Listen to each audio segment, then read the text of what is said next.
Welcome, everybody. My name is Sue. I'm a program assistant here at the Elmhurst Public Library. A few things just to go over. Before we get started, we are using a hybrid format. And so that means that we have attendees viewing both in person and online. If you're watching from a device, we're using the webinar format, and you can see and hear us, but we cannot see or hear you. Ellen said that she will answer questions as we go along. And she has agreed to, if anybody here in person does have a question, she's agreed to, we'll repeat it for those who are viewing on devices. They can only hear when we're speaking through the mics. So, and for those of us who are viewing online, you can enter your questions into the chat or the Q&A, and we'll go ahead and get those answered for you. Let's see, if on Zoom, we have enabled the live transcript option. If you would like to disable the words at the bottom of your screen, click on the closed captioning button. If you do not see the button with CC, click on more or the button with the 3 dots and then select hide subtitles. Here in the library, we're using our assisted listening system. It's really easy to use. If you want to borrow one, you can just come see me in the back of the room. Please silence all cell phones and any devices. And I want to tell you about a program that's coming up very quickly. In fact, it is tomorrow. Tomorrow, Wednesday, June 1st at 7 p.m., we have a program called Nixon and Watergate. Learn about Nixon's presidency from Professor Gary Midkiff, with a special focus on the Watergate scandal just in time for its 50th anniversary. That's a hybrid program, both in person and online. And now, I'd like to tell you a little bit more about your speaker this evening. A lifelong Chicagoan, Ellen Shubart spent more than 2 decades as a journalist, taught at the college level for a number of years, and ended her career as an advocate for sustainable city planning. A historian by training with a master's degree in U.S. history and historic preservation, in addition to Chicago, an illustrated timeline, she has written another book for Reedy Press, What's with Chicago? And 2 for Arcadia Publishing, Glencoe, Illinois, and Taylor Street, Chicago's Little Italy. In retirement, she is a docent at the Chicago Architecture Center and gives tours of Chicago architecture, both walking and on the Chicago River. Welcome, Ellen. Thank you, thank you. Okay, first I've got to do something about got it. Yeah. There we go. Okay. All right. So this is the cover of the book that we're talking about today, and I wrote this. It's been out about a year now. It's called Chicago: An Illustrated Timeline, and I think most all of you know what timelines are and milestones. If it were a personal kind of thing, you'd say, it's when you have your birthday, it's when you get married, it's when you graduate. It's all of those things are the milestones of your life. And essentially what the book is about is the milestones of the life of the city of Chicago. The book has 140 important dates that I culled and figured this is what I think are important. And it has to do with what exactly affected the city in its long-term development. We've got geographic, economic, sociological dates and events, more than political, although of course I can't, talk about Chicago without Mayor Daley and a few other things like that. So there certainly is political stuff in there, but I think it's more focused on some of the more recent scholarship and also more recently what we've been talking about in terms of the city's sociological development.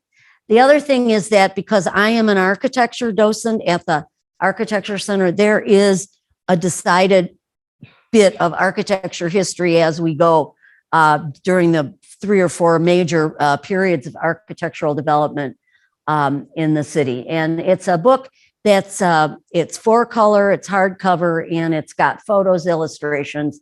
As you can see on the left, there's a map. On the right, and also on the right, and I've got some charts in there too. So this is what we're talking about. So what exactly are Chicago's milestones? And the best way you can, I think, begin to look at it is what the city of Chicago believes are its milestones. And they spread that out right in that flag. So there are 2 blue stripes, which represent all 3 branches of the river and the lake. So the top one is the north branch and the lake. The bottom is the south branch and the main stem of the river. And then there are 4 stars. Well, when the flag was originally developed in 1912, it actually only had 2 stars on it. And the 2 stars were those first 2. 1803, the day that we began development of Fort Dearborn, and 1871, which is the Great Chicago Fire. Later on, they added 2 more stars, and that was for the 2 World's Fairs that we've had. I think there's a lot more to Chicago than those 4 events, frankly. And if you really want to know the truth, I'd throw that 1933 out, and I'd also throw out 1803, and I'll try and explain to you why I would say that. So I think essentially what we have to do is go beyond those traditional events and bring in things like the settlement and resettlement of the city of Chicago, which includes lots of different immigrant groups, not just European immigrants, which are usually talked about, the Irish, the Italians, but go beyond into, we have a huge migration of African Americans from the South. And lately, most of our immigration has been Latinx, Asian, either migrants, meaning moving from one part of the United States to us, or immigrants, which means coming from another country. And then we're going to add some of this politics, economics, and architecture. So just to show you, on the left-hand side is when Mayor Daley was, the first Mayor Daley was around, and that's Jimmy Carter, who was here. The economics and industrialization, that middle picture, comes from the stockyards, which was a major influence on Chicago's development. And then I think everybody knows Harold Washington.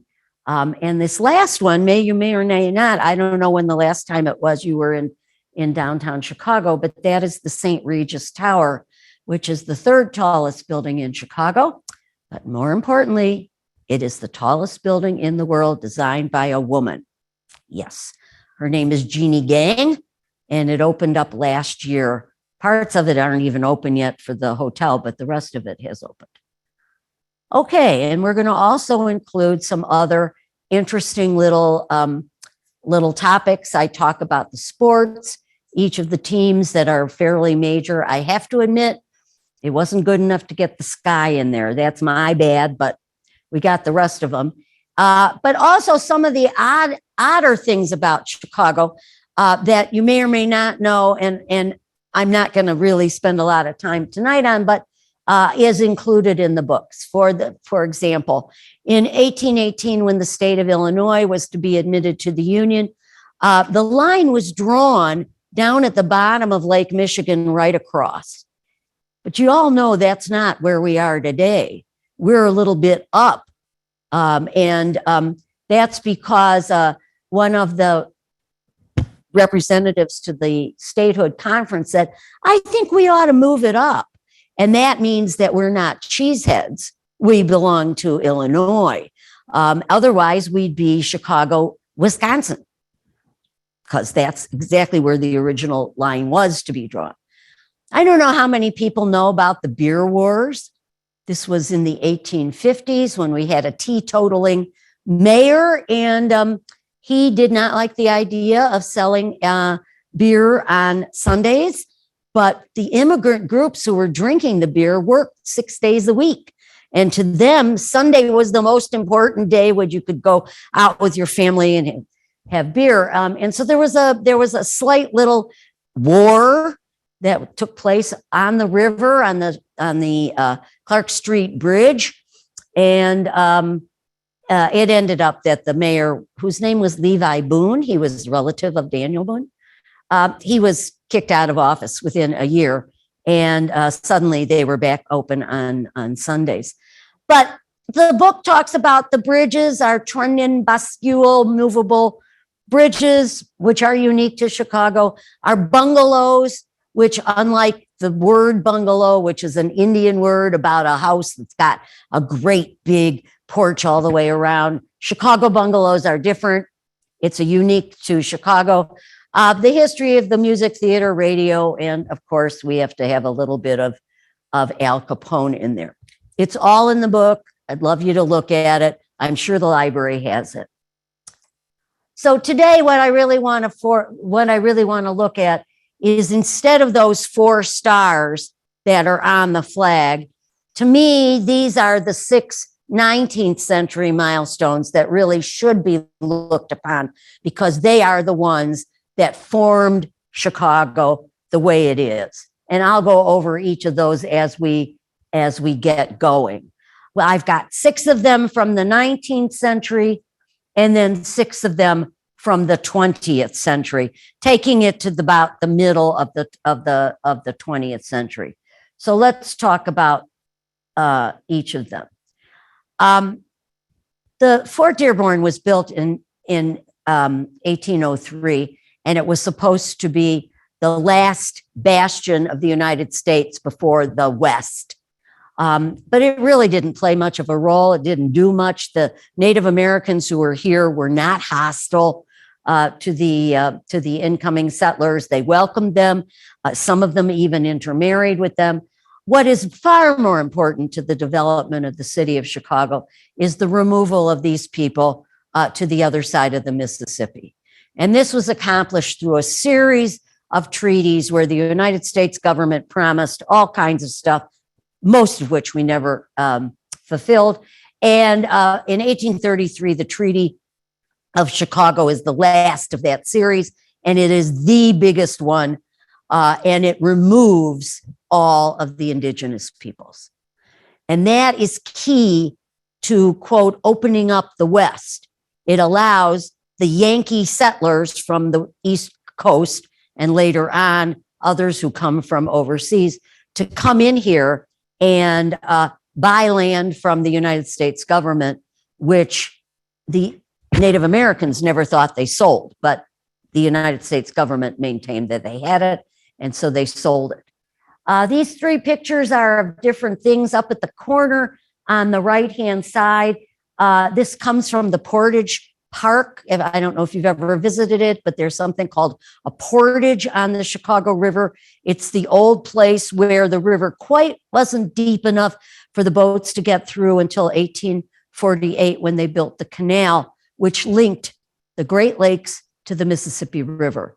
And on that, in that display over at that Portage Park, which is right off in Lyon, you'll see a whole thing about the indigenous peoples and what they did before they were forced out. Among other things, they helped the settlers learn how to actually plant and then fertilize what the plants in terms of corn and others. The picture on the left is now what is Portage Park. It's not kind of that river doesn't move real well, which is why it's got so much green on it. And then the lower picture is Jean-Baptiste Point du Sable, who you may know is an African Frenchman from Haiti who comes to Chicago in 1785, and settles in today right where Michigan Avenue and the river come together. It's right where the Apple store is. And he and his Potawatomi wife, Kitawa, settle in, and they end up with a big estate that included the trading post and their house and barns and silos and corn cribs and chicken coops and all of it. And he is considered the founder of the city of Chicago, which is why that road that runs along the lake is now called Jean-Baptiste Point du Sable Lakeshore Drive. Quite a long word. And also why the bridge over Michigan Avenue is called the Du Sable Bridge. He leaves, however, before we become a city, and takes off because it was too crowded for him in the city. The next great date is 1848. And 1848 is absolutely a nexus of so many things that are happening. If you look in the lower left-hand corner, you'll see on this side, on the left-hand side, these are grain silos. We are starting to accumulate grain from all over the Midwest, storing them here. And at the same time that that's happening, we see the opening of the Chicago Board of Trade. Still open today, still the largest agricultural market in the world. At the same time, in the same picture down on the left-hand side, you see all the sailboats. And after 1850 on to 1900, Chicago is one of the major ports in the United States. In fact, about 1872, up to 1880, we are shipping more goods out of Chicago than they are shipping out of New York and or San Francisco combined. It's mammoth business. They say you can walk across the river just going from deck to deck to deck to deck. And it is an amazing amount of industrialization that's bringing it. The middle picture is a little harder to see, but this is the beginning of the railroad, 1848. It's really, I'm fudging just a little. The first railroad that comes into Chicago is the Galena and Illinois Railroad, which came supposedly from Galena, but really it never even made it out there because that was the lead mining capital of the Midwest at the time. But it really comes into Chicago. It's from our first mayor, William Ogden. And from that point on, we are the railroad hub of the United States. We still are today, even though we don't do a whole lot of railroading anymore, not nearly as much as what we did before. We certainly do some. We're still the big hub.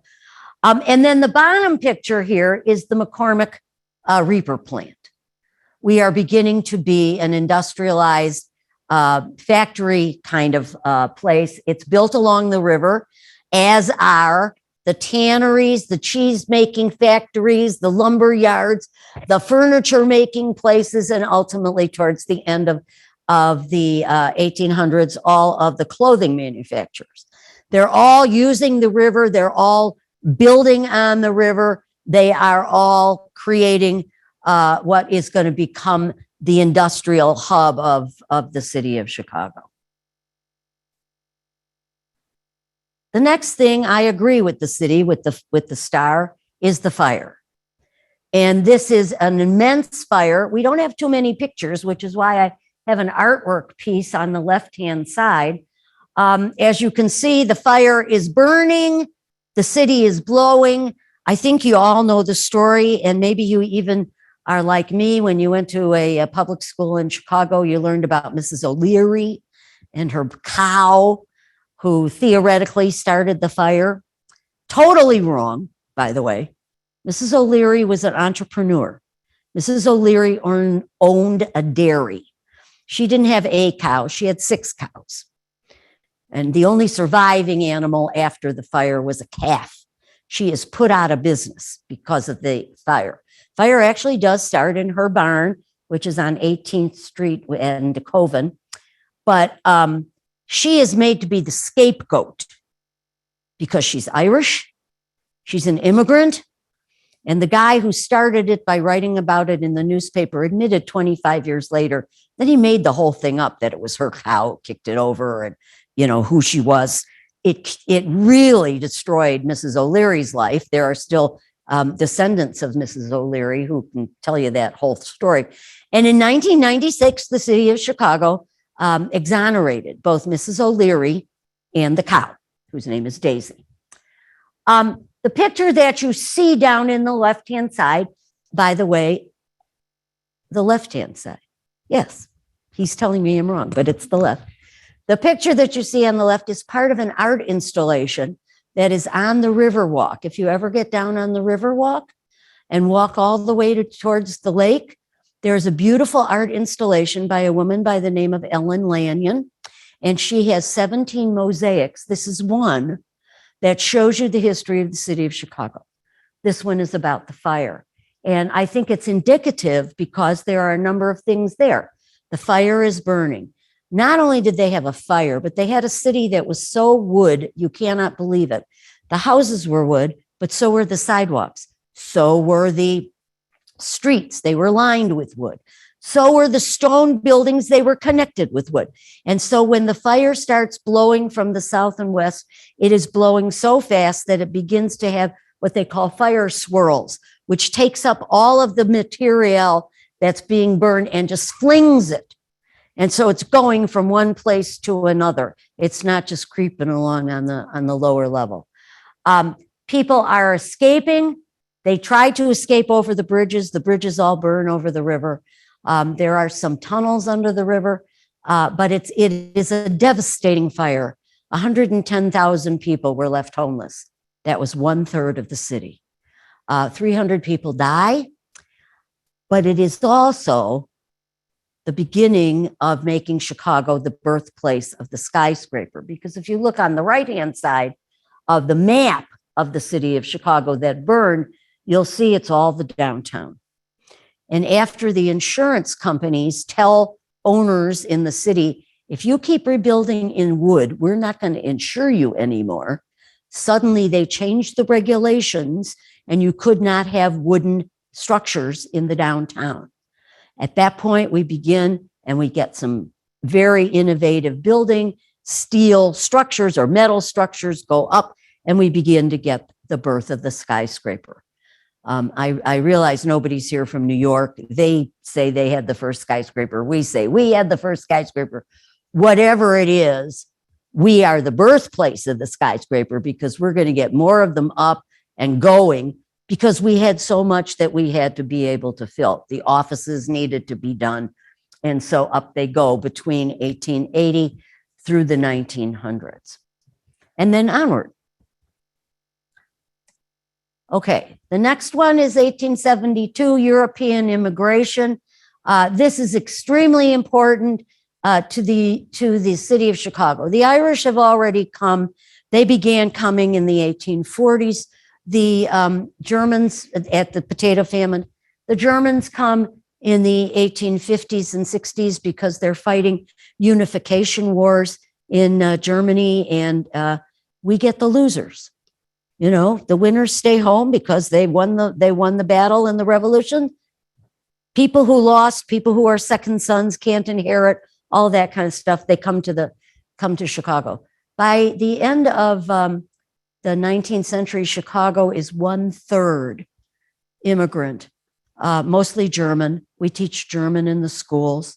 And but in the 1870s, we begin a second wave of immigration. And this is from Italy. It's the Jews from Eastern Europe.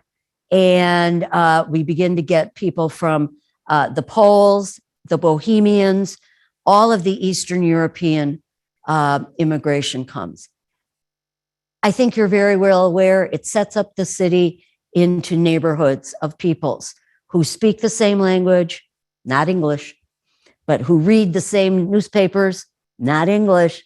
They've created their own places. They've got their own restaurants. They've got the grocery store where you can get the ingredients to make the food that is theirs. And at the same time that that's happening, they are coming here for jobs. Not good jobs, just jobs. Some of these jobs are so poor, people are living in tenements, but we are having an industrial revolution, and what you're looking at on the left-hand side is Pullman.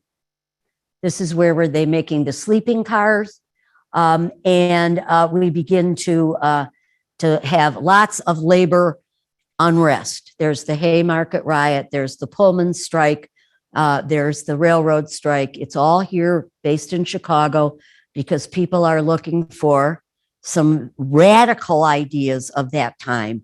8-hour day, no child working laws, half a day off on Saturday if they could get it, those kinds of things. Labor mostly loses all those battles.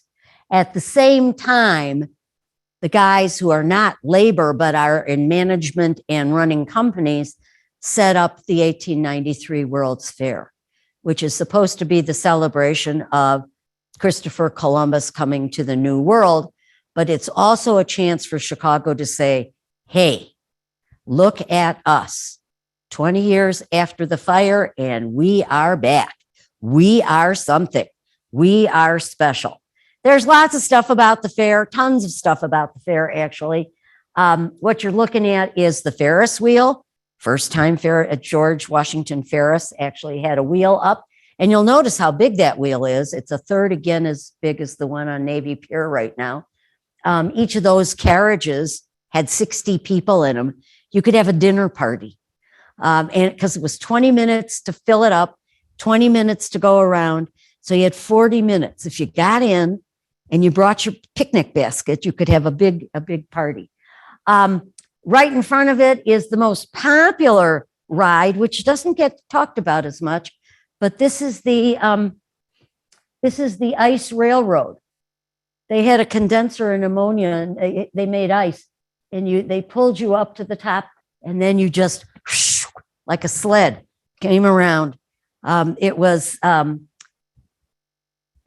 cents. The Ferris wheel was 50 cents. So lots more people rode on the ice railroad than the other. It put Chicago on the map. It did exactly what they wanted to happen. And as a result, Chicago then is being as a cosmopolitan city. And then the last one on, well, no, I guess not the last one, but the next one is, I said, I am a docent. I'm very interested in the architecture. 1893, the building on the left is the Reliance Building. It was designed initially by John Welborn Root, but he dies, and so it's completed. And I'm going to have to give it to you in a minute because I can't remember his name. George Atwood, Charles Atwood. I'm sorry, Charles Atwood. The thing about this building is, take a look. The building is 75% glass. It's a forerunner of what is going to be the modern skyscraper. It's also in three parts, which is what the Chicago commercial style buildings were. On the bottom is the base. In the middle is a repeating shaft. And then up at the top, there's kind of a cornice or a drop. It makes your eye stop. And the buildings that were built up through the 1890s were built like that because people were afraid. They had never seen buildings so high. They didn't know buildings could go so high. And they thought the buildings were going to fall down. And so you needed something that your eye said, yes, it stops right here. Today, we don't even think about that. And our buildings have flat roofs and our eyes go out into the Netherlands because it just doesn't matter.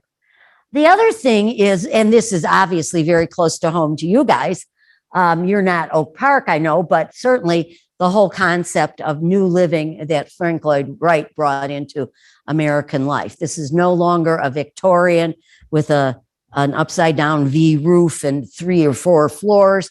This is no longer a house that has a place for 6 maids and 2 butlers. This is now the beginning of suburban living on horizontal lines. And Roby House, although it's in the city of Chicago, is real indicative of what's going on and how he almost single-handedly changed how Americans live in suburban settings. Okay, the last one is the reverse in the 19th century is the reversal of the Chicago River. This is just a picture of the river, but at the time when the river glacially was created, it starts in a cove of trees just underneath the Wisconsin border, flows, it meanders. It's not a very good river. The first settlers thought it was terrible because they couldn't run a grist mill off of its power. The flow was so slow. and it comes down, and then it turned east and went right into Lake Michigan. That's the way it flowed. Well, all of that development, all of that factory, all of those railroads, lines, the lumber yards, the grain elevators, all of that stuff along the river was developing, and all of those manufacturers took the water from the river, used it for whatever mechanism they needed it, and then dumped the dirty water back into the river. No, the river was right there. Take the water out, dirty it up, use it. Well, that water then flowed into the lake. And you don't have to be a rocket scientist. You don't have to be any kind of scientist to figure out that people are going to get sick because we take the drinking water from the lake. And during the 1850s, the 1860s, the 1870s, we had continual epidemics, not pandemics, epidemics of cholera, of dysentery, of diphtheria, all these waterborne illnesses that came from drinking bad water. So the city of Chicago was not stupid. The fathers of the city of Chicago, they were a lot of things. They were very much into bribery and illegal politics, but they weren't stupid. So they did try a lot of stuff. They put in sewers, and that was help, but a lot of the sewers empty into the river. Then they went in for a whole series of pumps. They were going to pump it out and pump it up, and the pumps never worked. There was always one that was on the fritz. It's kind of like the elevator at the CTA. There's never all of them at work at the same time. And then they built the pipes that go out into the lake, further out into the lake, thinking they could only get the clean water out there. But every time it rained, the water would dissipate and the dirty water would flow and roil right out to those pipes. So nothing worked until they finally figured out what they were going to do, which they figured out in 1890. And it took them 10 years to do it. So that in 1900, in January of 1900, they reverse the river. They make the river run backwards. And it's very simple. Again, I'm not a scientist, but I understand this. They dug a ditch. They put a ditch next to the river that was deeper than the river. Well, gravity then is just going to pull the water into that ditch. It's called today the Sanitary and Ship Canal, but it's just really a dug ditch, and the water just flows right on out. It was a great savings for Chicago. It was considered a modern engineering marvel because of all the ways they had to dig out the ditch, and they used the same techniques when the United States dug the Panama Canal. The only problem, it went from the Chicago River to the Des Plaines River, to the Illinois River, to the Mississippi River. We got sued by St. Louis. They were not happy. They didn't want our dirty water. But the Supreme Court of the United States ruled, A, it was already a done deal. They couldn't put the water back. But B, that St. Louis was dumping its own dirty water into the Mississippi, so they really couldn't complain so much about us. And C, by the time our dirty water got down to St. Louis, it had been diluted enough by all the waterways that it went through that it probably was already safe, and it was not nearly as dirty and filthy as it was when it left us. And of course, today we have all kinds of places where they clean the water and do all kinds of things to it. But the river today does not run out into the lake. The river runs down into the Des Plaines, the Illinois, and then onto the Mississippi. Fabulously important for the city of Chicago. Okay, I would argue that you need a star on the flag if we're going to do this for the Great Migration. There really are two phases of the Great Migration, and I'm sure, it's suddenly become into our consciousness much more than it ever used to be. But this is when We had millions of African Americans moving up. One of the places that they chose to move was right here to Chicago because of the proximity of the Illinois Central. The Illinois Central Railroad ran through the South. You could get on the train and you came right up to 12th Street or Roosevelt Road and Michigan. That's where the Illinois Central Grand Railroad Station was. You got off that train, you got on an elevated, and the next thing you know, you're in what is today called Bronzeville, which is where the majority of the African Americans were kind of penned in until after World War II due to restrictive covenants and discriminatory rentals. But this is a statue that appears in Bronzeville, and it's a little hard to tell because I guess when we took it, there was too much sunshine. But the guy is made out of shoe soles, like the bottoms of your shoe. And he's got it all over him, and he's got a suitcase wrapped with cord. And this is typical of the people who came to the city of Chicago. And you can see from the two maps that Chicago always was a destination, both in the first part of the migration and then later in the second part of the migration as well. African Americans came here for jobs. They found them. They found them in war industries in both cases. But the other thing about the Great Migration is that it was promoted for African Americans to come to Chicago by the Chicago Defender, which was a Black newspaper, still exists, that was distributed in the South primarily by the Railroad Porters Union. And they handed it out, which said, come to Chicago. There are great jobs. Everything's wonderful. Everything wasn't so wonderful, as we all know. In fact, in 1919, we have a significant series of race riots. This is one of the few times when you talk about riots, that this is actually an attack of white people onto Black people, as opposed to Black people rioting because of for example, 1968 riots. These are particularly, I hesitate to say from Bridgeport, but there were a lot of people from Bridgeport. There was a lot of anger. It starts out on a beach where a Black teenager boy goes over an imaginary line at the 31st Street beach, and the whites who are on the beach throw stones, and his inflated float gets drowned, and he can't swim enough to save himself. He is drowned. From that, we get riots, and then this goes on. The other important thing about the 1919 riots is that this is what's going to formally segregate the city in a way that had not been seen before.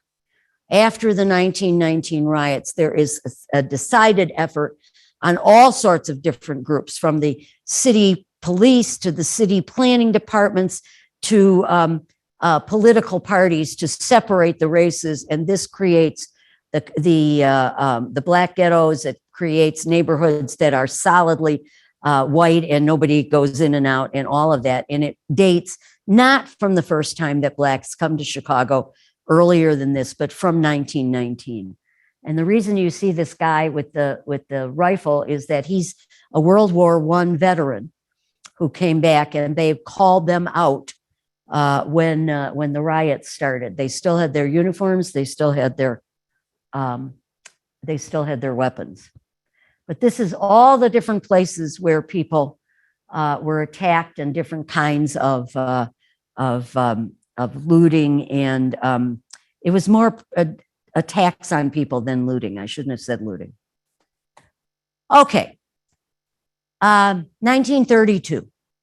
Why is this important? Well, the guy in the middle is the one that's important. This is Anton Chermak. Anton Chermak is an immigrant, comes to Chicago when he's 2 years old. Ultimately, he's going to go into politics, and he's going to run for office. And the guy he is running against, who is a Republican, is named Big Bill Thompson. And Thompson says, he's an immigrant. He didn't come here. He's not born here. And Chermak's response always was, I came as fast as I could. I was 2. Anyway, Chermak is the man who creates what today we would call the Democratic Party. He brings together large groups of immigrants under one banner, and he's able to break the hold on the city politics of a bunch of Republican governors that go all the way back to, mayors, Republican mayors that go all the way back to the 1860s. Now, at the same time, the guy on the left, who is Oscar DePriest, was a Republican because he was Black and he represented that area that we today call Bronzeville. But this was Abraham Lincoln's party. You would be, if you're a Republican, you would never be a Democrat. And he couldn't figure out how to move it over, whereas Chermak was able, by 1932, to pull in the Blacks as well as the ethnic groups, and he forms that basis for what is going to become, as we all know it, the machine. He only lives 2 years after his election. He's with Franklin Roosevelt in Miami Beach, Florida, and somebody shoots, and it gets him. There's a real question as to whether the guy was shooting Roosevelt or shooting Chermak, but much more likely he was shooting at Roosevelt and he missed, and he got Chermak instead. Chermak dies. But he is still considered the father of the machine. And the next guy who takes over is Irish. And then the machine stays Irish through the second Mayor Daley. Okay, 1930 to 48 is really nothing, but I had to cover the thing. It's nothing that is specifically Chicago. We had the Depression all over the United States. But 1 or 2 things in the city of Chicago do happen. We open the Adler Planetarium in 1933, and the bottom one is that's O'Hare. No, that's Meigs Field, and we begin to go into airplanes.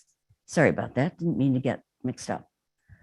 By the 1950s, the city is hemorrhaging people to the suburbs.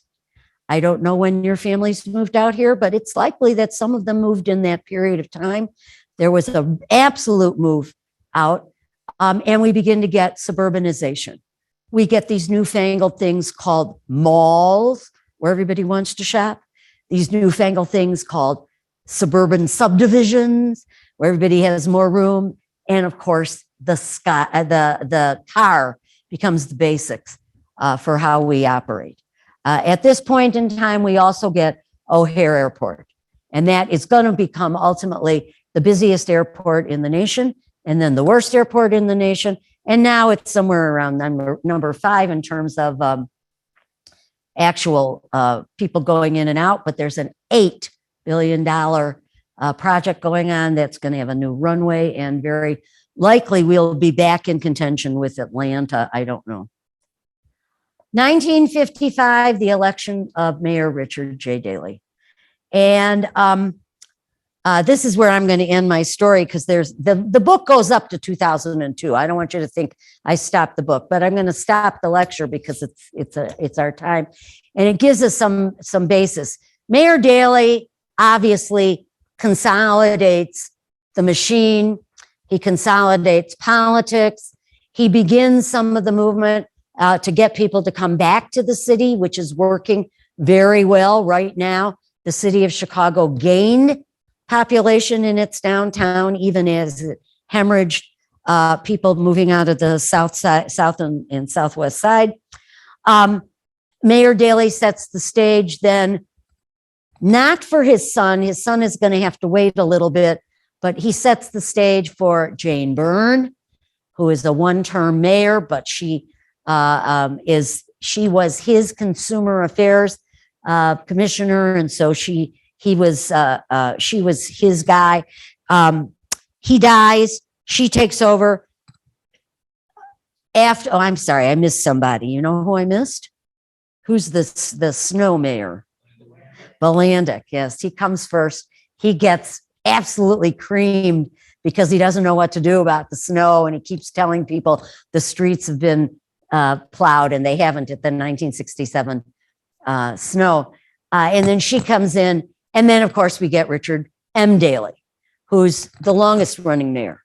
All of them are focused primarily on keeping the power of the city, trying to get things going, keeping the industrialization that's there, but moving into a tech economy if they can. And things were going very well. By the end of 2020, we had the potential that we were going to be what's called a mega city. A mega city is one that's 15 million people or more. The United States only has one mega city right now. That's New York. It was predicted Chicago would be next. And it, things were just flying high. And then we all know what happened. The pandemic. What's going to happen next? I am not a futurologist. I'm a historian. So I really can't tell you what's going to go next. We are at that point where we're opening up after the pandemic. Whether or not people will continue to move into downtown Chicago, I can't tell you. The lingering unrest due to the George Floyd riots and the looting and the increased crime is certainly not helping Chicago. But at the same time, I look on the river and I see 4 or 5 buildings that are still going up. So somebody has faith that we're going to be able to weather the storm and come out of it.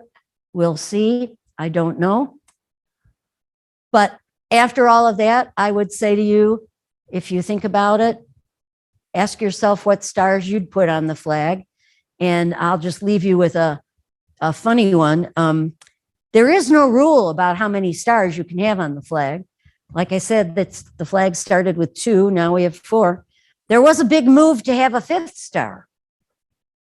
A really important thing when the Cubs won the World Series. It didn't fly, but that's the kind of thing. So thanks so much for listening. I hope you enjoyed it. I hope you have some questions. Yes? Yeah? No? Thank you, Oh, well, everybody. you're sweet. You're sweet about that. Do we have any questions from... I do have one. All I'm going right. to take care of just a couple of some housekeeping here. I'm Okay. going to launch a poll for our viewers online. And if anybody would like to fill out the evaluation that was on your chair, we do have pencils on the back table. That would be wonderful.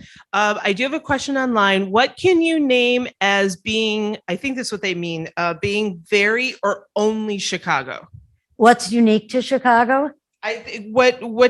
What can you name? Yes. Okay. Probably, Okay. yes. What's unique? What's unique to Chicago? First, you got to talk about all the foods that are unique to Chicago. We're the only ones who eat hot dogs without ketchup. Long story, but that's one of them. Pizza, stuffed crust pizza is Chicago. Shaved beef is, what we call a beef sandwich with the dipped and the giardiniera and all that stuff. That's Chicago. And then there's a lot of other stuff, rainbow cone and whatever. But what is uniquely Chicago is the river and what we've done with it. San Antonio has a river walk, but ours is a river walk without neon, without all the gaudy stuff. It's really a nature walk. It's a linear park of 1.25 miles. What is unique about Chicago is that we are the largest city in the United States that still has an elevated train line. You may not think of the L as being unique to Chicago, but it is. We are also the city that has, I had it in my head, I got to keep going, the L. And we have the trunnion bascule bridges are unique to Chicago. We have more of those than any other city in the United States. Amsterdam has more in the rest of the world, but we're number 2. For 20 years, we had the tallest building in the world. That's the Sears of the Willis Tower. Today, it's not even on the top 20 list. it's not tall at all. But we have the architect who is the architect for the tallest building in the world, which is the Burj Khalifa in the United Arab Emirates. That's Adrian Smith, and his practice is right here in the city of Chicago. And if you want to know how tall the Burj Khalifa is, go down and look at the Trump Tower, which is also an Adrian Smith design, and then go again. Twice. And that's pretty much how the Burj Khalifa looks. So those are some of the things that are unique. Our weather is unique. It's always cooler by the lake. It always changes every 30 minutes. There's that. I don't know what else, Okay. The map of the 1919 race ride. Yeah. It had like 4 or 5 INF armories, which I imagine is infantry armories. Yes. What was that about? So Well, many- in World War I, it was all everybody got mustered into the army, and there were a lot of infantry places in Bronzeville because a tremendous number of African Americans volunteered. They went off to war early. When they got to Europe, Jack Pershing, Colonel Pershing, who was the head of the what they called the American Expeditionary Force, was not very pleased to have Black soldiers. He did not want to integrate. And so what he did was he took those guys and he sent them to the French. And he said, you need warriors. And they went in without much training. And as he did that, he helped the French keep the Germans at bay. It was a very stagnant war. They had all those lines of fighting. While he was able to then take the white soldiers who had come and trained. When the Black soldiers came back to the United States, before they left, they all got the Croix de Guerre from the French. They were very honored because of the way they fought. And they came back and they were still not mustered out. And probably those were the places where they got together at that point. There still is one armory left in Bronzeville. It's a high school now, and it's an ROTC high school. It's on 31st and Cullerton, I believe. If it's not Cullerton, it's the next one over. But on 31st, just off of Martin Luther, just a little bit west of Martin Luther King. So I'm sure that's what they're talking about. They're the mustering in and out points of what was going on. And that was the story. That's why that guy in the picture still is as usual. I'm trying to remember, but there was a draft, yes. But I'm not sure to tell you to what extent they were drafted versus they volunteered. But a lot of them volunteered because it was a job and it was a way to get into the United States. And when they went to France, and then they got the Croix de Guerre, they thought when they came home, part of what went on between the Irish and the Blacks were the Blacks assumed that they were going to be treated equally as they were in France, and they were not here. They were discriminated against in the same way that they had been before they left. And that was not what they had anticipated, having been in Paris, where they had Josephine Baker, and the French loved the African Americans and didn't have that same kind of discriminatory regulations for places to live and places to eat and all of that other stuff. They also had a whole lot of their own immigrants whom they call Black, which are people from Algeria and Tunisia that we would not classify in the same way. But, you never know about classifications. When the Italians came, they were called Black here. It isn't until, as I said, 1919, where we really begin to get the separations. And in fact, if you look at a lot of the restrictive covenants, you'll find that they'll say on the restrictive covenant, you cannot rent or sell to Negroes, which is the term that they use, or Italians or Greeks. because the Italians and the Greeks, because they were darker skinned, were pushed over towards the African Americans until you get to the middle of the century, and then it swings back the other way. It's a very complicated issue and not very pleasant, but okay. Anybody else other- have anything? Yeah. Oh, well, okay. The question was, she's surprised I didn't have the splitting of the atom. You're absolutely right. The book, it is in the book. It happened under the bleachers of the University of Chicago football field, and it was Alonzo Stagg Field, and it was the guys from the Manhattan Project. But to me, that is a national event. It happened here. But are we Chicagoans really responsible? All those guys came from New York and they settled in here because Fermi wanted to be at the UFC. So I guess, I mean, I could argue with you, but it's a great point. I will certainly give you that. And it's something that yes, happened here at the university. And you can go down there on Ellis and you can see there's a Henry Moore, wonderful sculpture, kind of like that. Modernist thing to commemorate the splitting of the atom here. The other part of it is that the atomic bomb and all that stuff, you have to go now to west. Yeah.